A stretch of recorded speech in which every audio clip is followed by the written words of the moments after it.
Baik, berikutnya kita akan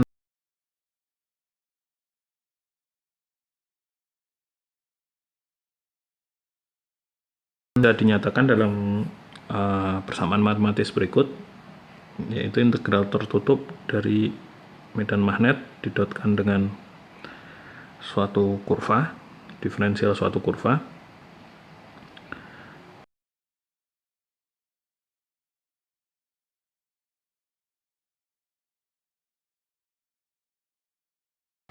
Jadi apa maksud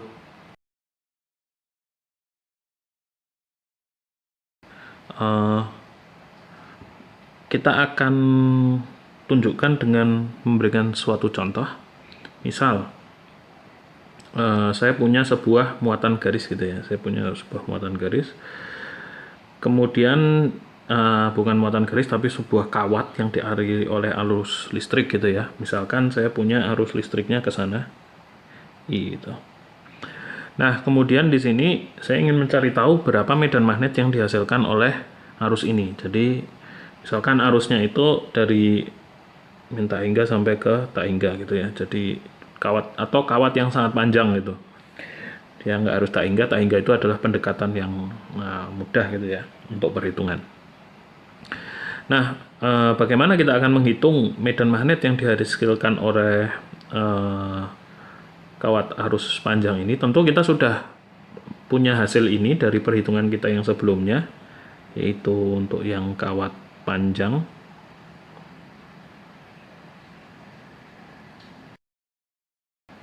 Ini cincin ya, kawat panjang yang di pertemuan kemarin. Atau kita pakai yang ada di sini.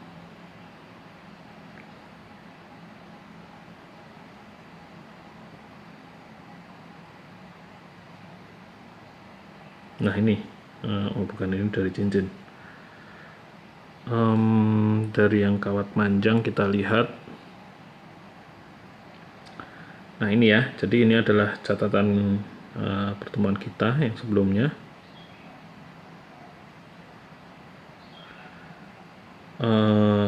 Untuk kawat yang sangat panjang kita tahu hasil dari medan magnetnya itu diberikan di persamaan ini ya, P sama dengan mu 0 I per 2 PR dalam arah V. V itu adalah arah tangensial yang muter garis singgung hitam, vektor hitam ini ya, dari sekitar kawat. Jadi kita udah tahu bahwasanya medan magnetnya itu akan muter nanti ya.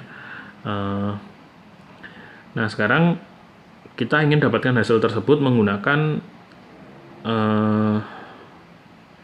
hukum Ampere.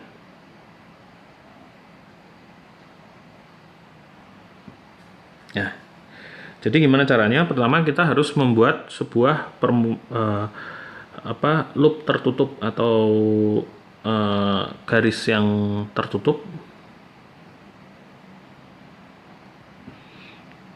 Jadi kita akan buat di sini semacam lingkaran gitu, lingkaran yang melingkupi garis ini gitu. Nah ini adalah loop tertutupnya ya, loop tertutup dia menembus di sini gitu ya, di permukaan tersebut. Jadi dia melingkari garis hijau, loop tertutup hijau itu melingkari si kawat arus tadi. Nah, gimana kita akan menerapkan hukum Ampere untuk menghitung medan magnet di sini? Tentu kalau kita pakai aturan tangan kanan, gitu.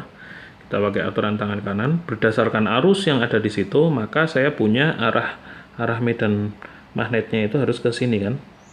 Ini ada medan magnetnya itu muter ke sini gitu. Nah, adalah B-nya. B-nya muter ke situ. Nah, cuman sekarang besarnya berapa? Nah, besar dari medan magnetnya itu kita pertama harus cari tahu di sini jari-jari tertutupnya itu berapa. Oke. Kemudian di sini arah DL-nya, DL yang ada di sini itu adalah DL dari yang hijau ini, yang loop tertutup yang melingkupi si kawat arus panjang tadi. Jadi misalkan kita tuliskan di sini adalah DL gitu. DL itu kita buat searah dengan arah dari medan magnet B. Jadi DL ini itu searah dengan medan magnet B gitu ya, muternya ke arah yang sama gitu. Sehingga dari sini kita bisa tuliskan integralnya adalah integral B dot DL-nya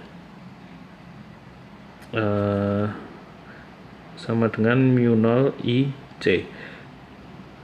B dot DL karena arahnya sama sehingga saya bisa keluarkan B-nya. Kita anggap B-nya konstan di situ. Di sini integral tertutup DL. Ya, B-nya konstan karena arusnya juga konstan. Sama dengan mu 0 IC gitu ya. Nah, IC ini apa? IC ini adalah arus yang dilingkupi oleh si lingkaran loop tertutupnya tadi. Arus yang ditutupi oleh lingkaran tadi itu adalah arus I yang ini kan ya. Sehingga saya bisa tuliskan ini tuh sama dengan IC ya, jadi IC sama dengan I itu bisa kita tuliskan kayak gitu. Sedangkan integral DL-nya itu adalah integral untuk loop tertutup dari DL, yaitu keliling dari lingkaran yang besarnya adalah 2πr. B sama dengan B dikali dengan 2πr itu sama dengan mu 0 kali I. Sehingga besarnya B yang dihasilkan dari kawat panjang tak hingga, kawat arus panjang tak hingga di jarak sebesar R dari kawat tersebut adalah mu 0 I per 2πr gitu. Nah, ini adalah hasil yang sama dengan hasil kita sebelumnya, yaitu hasil yang ini ya, mu 0 I per 2πr gitu ya. Kita dapatkan besarkan medan magnet yang sama. Nah, ini adalah sebenarnya cara yang cukup mudah untuk menghitung besarnya medan magnet yang diakibatkan oleh sebaran arus yang khusus ya. Jadi dia tidak bisa untuk segala macam bentuk arus, tapi untuk beberapa arus tertentu dia bisa digunakan menghitung medan magnet dengan mudah ya. Terus setidaknya syaratnya yang harus dipenuhi adalah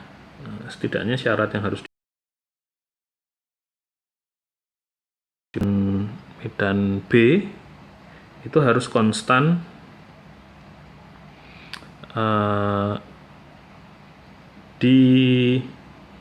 atau setidaknya kita harus tahu nilai B dot DL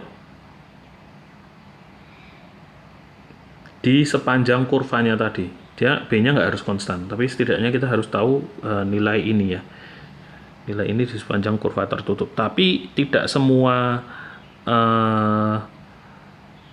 sebaran arus itu bisa dihitung menggunakan hukum ampere. Contohnya misalnya, kalau misalnya sekarang saya punya arusnya itu bentuknya loop tertutup gini ya. Kalau arus tertutup gini kita tidak bisa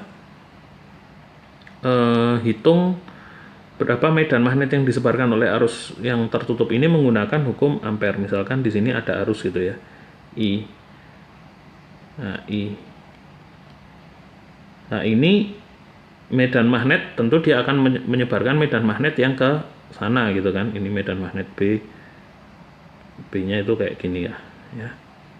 Nah, ini tidak bisa dihitung menggunakan hukum ampere gitu. Karena kita mendefinisikan loop tertutupnya juga tidak bisa atau sulit gitu. Tidak ada yang memenuhi persyaratan yang ini gitu. Jadi ini contoh yang tidak bisa dihitung menggunakan hukum ampere.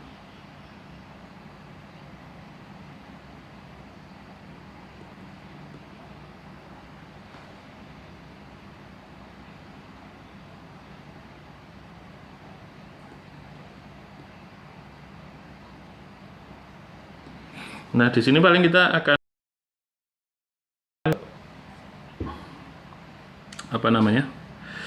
menunjukkan beberapa kasus yang dimana hukum ampere itu bisa digunakan gitu ya. Berikutnya yang sudah kita hitung medan magnet yang disebabkan oleh solenoida yang panjang tak hingga gitu.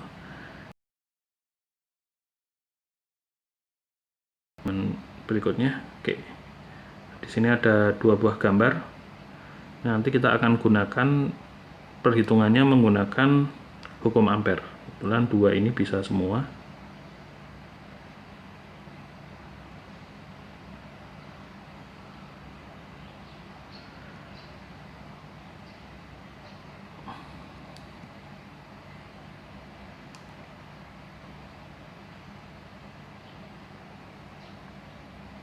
Oke, berikutnya adalah gambaran dari solenoida.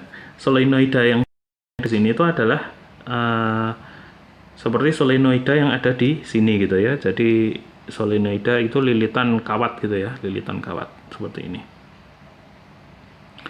Nah, tampang lintangnya, jadi kalau solenoida itu dibelah di tengah, persis tengah itu bentuknya kayak gini. Dimana tanda silang dan tanda titik di sini itu menggambarkan lilitan kabelnya.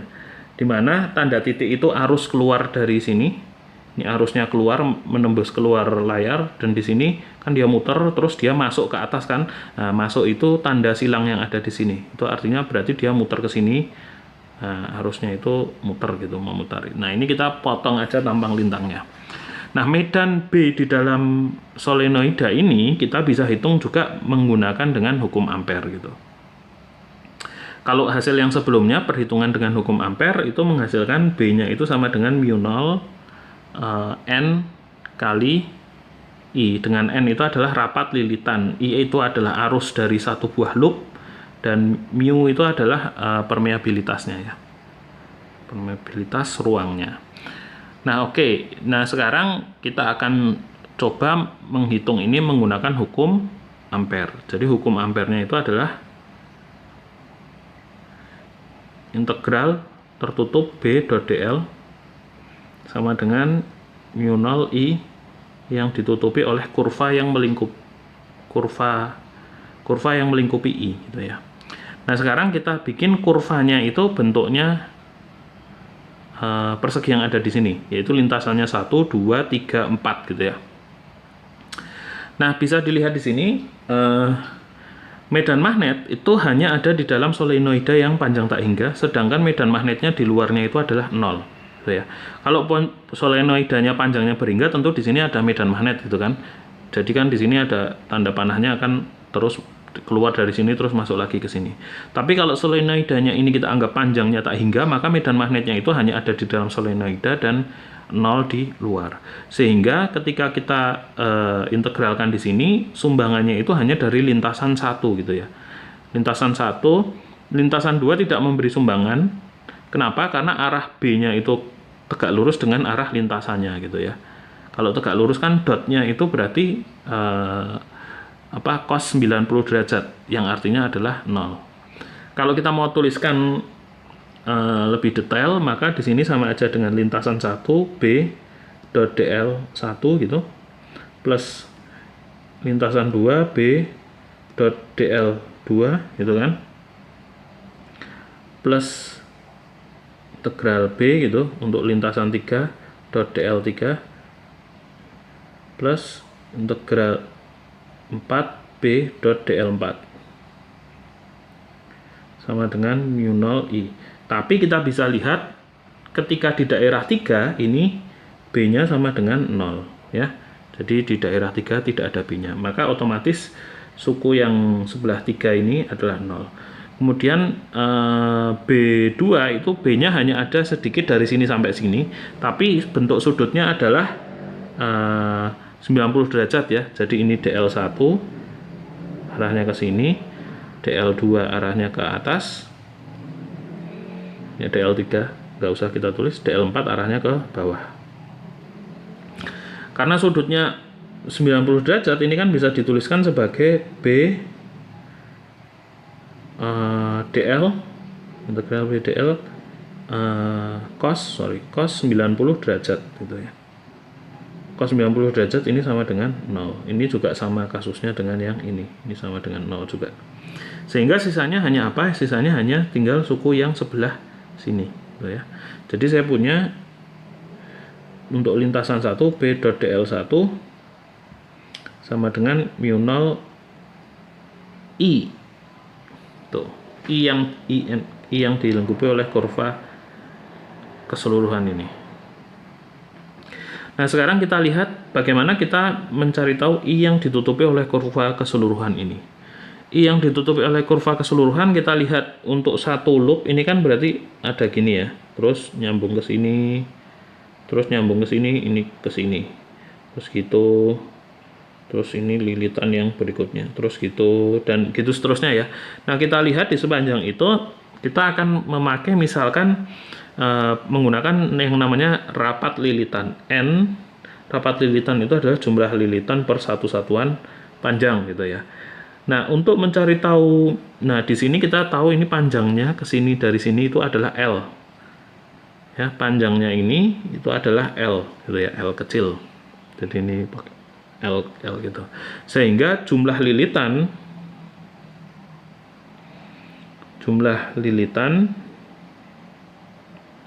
sepanjang L itu sama dengan rapat lilitan dikali L, NL gitu ya. Nah, berikutnya untuk setiap lilitan, untuk satu lilitan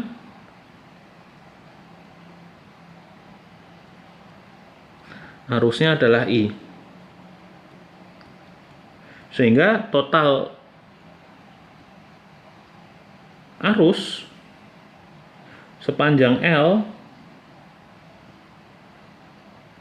itu sama dengan N kali L kali I gitu. Oke. Nah, ini sama dengan I yang ditutupi oleh kurva tadi. Jadi yang ditutupi oleh kurva tertutup ini adalah NLI gitu. Nah, sekarang kita lihat di sini karena dia medannya homogen, di sini B-nya itu bisa keluar dari tanda integral dan B-nya itu dibuat searah dengan DL1 ya, arahnya sama-sama ke kiri. Sehingga saya punya B integral DL1 bukan sama dengan N mu 0 NLI. Mu 0 NLI.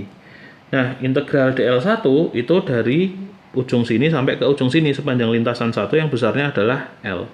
Jadi saya punya di sini B kali L sama dengan mu 0 NLI. Nah, L-nya dicoret. Sehingga saya kesimpulannya dari sini B sama dengan mu 0 NI.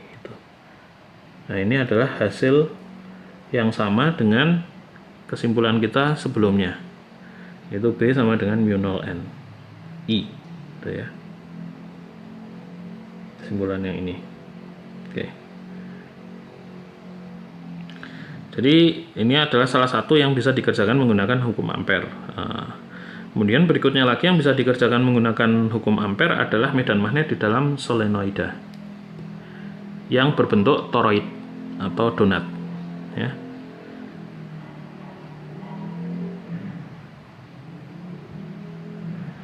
Nah, berikutnya kita akan bahas kasus ini, di mana solenoidanya itu dibentuk seperti donat. Gambarannya kayak gini ya. Dengan menggunakan aturan tangan kanan, arus seperti ini, ya kan, arusnya begini, kita bisa dapatkan medan magnetnya itu arahnya ke seperti yang digambarkan seperti gambar ini. Nah, arah medan magnet ini juga akan menjadi sama dengan arah dari loop tertutup kita ya. Jadi kalau kita tuliskan di sini integral hukum ampernya B dot dl gitu. Nah, dl itu kita ambil di sini dia posisinya. Misalnya ini adalah dl, panjang ini adalah ke sana, itu adalah dl, vektor dl gitu ya. Sama dengan mu 0 I yang ditutupi oleh kurva tertutup. Tuh. Nah, karena ini panjangnya adalah R gitu, R kecil, jari-jarinya, maka DL ini nanti adalah 2πr ya, keliling dari lingkaran ini. Jadi bagian sini saya bisa tuliskan B kali 2πr gitu, sama dengan mu 0 IC. Nah, sekarang saya hanya tinggal mencari tahu berapa IC yang ditutupi oleh kurva ini, totalnya berapa. Tuh ya. Jadi misalkan di sini ada n buah lilitan.